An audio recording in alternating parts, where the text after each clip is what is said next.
அப்புறம் ரஷ்யாவிலிருந்து புறப்பட்ட பயணிகள் விமானம் அதில் 50 பேர் பயணம் செய்தார்கள். அந்த விமானம் திடீரென்று மாயமானதாக தெரிவிக்கப்பட்டது. அந்த விமானம் மாயமான இடம் பொறுத்தவரையும் சீன எல்லையோரம் இருக்கக்கூடிய டிண்டா நகரத்துக்கு அருகே சென்ற போதுதான் அந்த விமானம் கட்டுப்பாட்டு அறை உடனான தொடர்பை துண்டித்ததாகும்.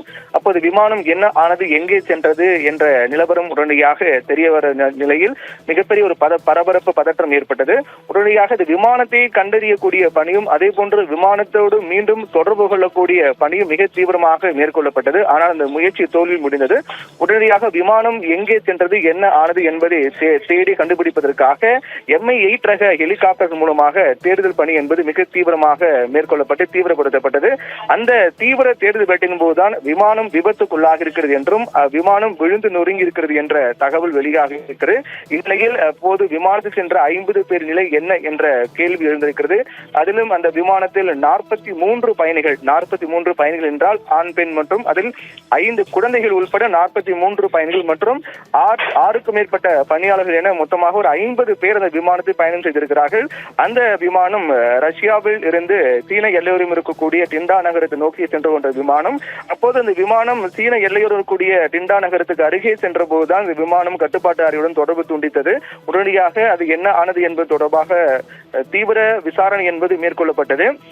அந்த விமானம் தற்போது கீழே விழுந்து நொறுங்கி இருப்பதாகவும் அதனுடைய நொறுங்கிய பாகங்கள் கண்டுபிடிக்கப்பட்டிருப்பதாக செய்திகள் வந்திருக்கின்றன. அதன் அடிப்படையில் அந்த விமானத்தில் பயணம் செய்த 50 பேர் நிலை என்ன என்பது குறித்தும் கேள்விக்குறியாக மாறியிருக்கிறது. தொடர்ந்து அங்கு மீட்பு பணிகளும் என்பது நடத்துவதற்கான பணிகளும் தொடங்கப்பட்டிருக்கின்றன. இந்த விமானத்தை பொறுத்தவரையில் இது AN-24 ரக விமானம், AN-24 ரஷ்ய விமானம். இது சரியாக அமூர் பகுதியில் சென்ற போதுதான் மாயமானது. அதாவது இந்த அமூர் பகுதி என்பது சீன எல்லையோரும் அந்த டிண்டா நகரம் இருக்கக்கூடிய பகுதிக்கு அருகே இருக்கக்கூடிய பகுதிதான். இந்த அமூர் பகுதி சென்ற போதுதான் விமானம் மாயமானது. உடனடியாக விமானம் மாயமான உடனடியாக அதிர்ச்சி ஏற்பட்டதை அடுத்து அதை கண்டுபிடிப்பதற்கான பணிகள் எல்லாம் மேற்கொள்ளப்பட்டது. இந்த AN-24 விமானம் பொறுத்தவரையில் சைபீரியா நாட்டில் கூடிய ஹங்காரா விமான நிறுவனத்தால் இயக்கப்படக்கூடிய விமானம். அந்த விமானத்தில் பயணம் செய்த 50 பேர் நிலை என்ன என்பது இப்போது கேள்விக்குறியாக மாறியிருக்கிறது.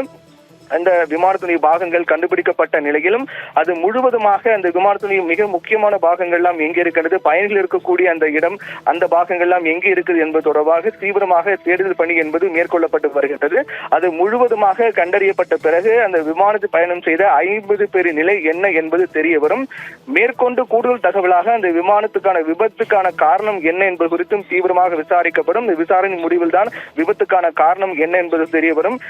ஏற்கனவே இந்த விமானம் மாயமானதாக தகவல் வந்த உடனடியாக ரஷ்யா உக்ரைன் இடையான போர் தொடர்பாக பல்வேறு செய்திகள் ஒப்பிட்டு பேசப்பட்டது. அப்போது பல விமானங்கள் இது போன்று அச்சுறுத்துக்கு ஆளாக்கப்பட்டதாக கூட செய்திகள் எல்லாம் வெளியாகின. அதே போன்று இந்த விமானம் அந்த அச்சுறுத்தலில் ஆளாக்கப்பட்டிருக்குமோ என்றெல்லாம் பேசப்பட்டது. ஆனால் தற்போது விமானம் விழுந்து நொறுங்கி இருக்கிறது என்றும் அந்த நொறுங்கிய பாகங்கள் எல்லாம் கண்டறியப்பட்டிருக்கிறது என்றும் மிக முக்கியமான பாகங்கள் எல்லாம் கண்டறியப்பட்ட பிறகுதான் விமானத்தில் பயணம் செய்த 50 பேர் நிலை என்ன என்பது தெரிய வரும். மேலும் விபத்துக்கான காரணம் என்ன என்பது தற்போது தீவிரமாக விசாரணை என்பது மேற்கொள்ளப்பட்டு வருகின்றது. முடிவில் விமானத்துடைய கருப்பு பெட்டி கண்டுபிடிக்கப்பட்ட உடனடியாகவும் விமான விபத்துக்கான காரணம் என்ன என்பது குறித்து அதிகாரப்பூர்வமாக நமக்கு தெரிய வரும். அதே போன்று 50 பேர் நிலை என்ன என்பது குறித்தும் தற்போது கேள்விக்குறியாக மாறியிருக்கிறது. அந்த விமானத்துடைய பாகங்கள் கண்டுபிடிக்கப்பட்டதை அடுத்து தேடுதல் வேட்டை என்பது மிக தீவிரமாக நடத்தப்பட்டு வருகின்றது. மேலும் பல்வேறு இடங்களில் இந்த விமானத்துடைய பாகங்கள் சிதறி கிடப்பதாகவும் அதெல்லாம் அடிப்படையாக வைத்து பார்க்கும்போது விபத்துக்கான காரணம் என்ன என்பது குறித்தும் கேள்விக்குறியாக மாறியிருக்கின்றது. ஆபிரகாம்.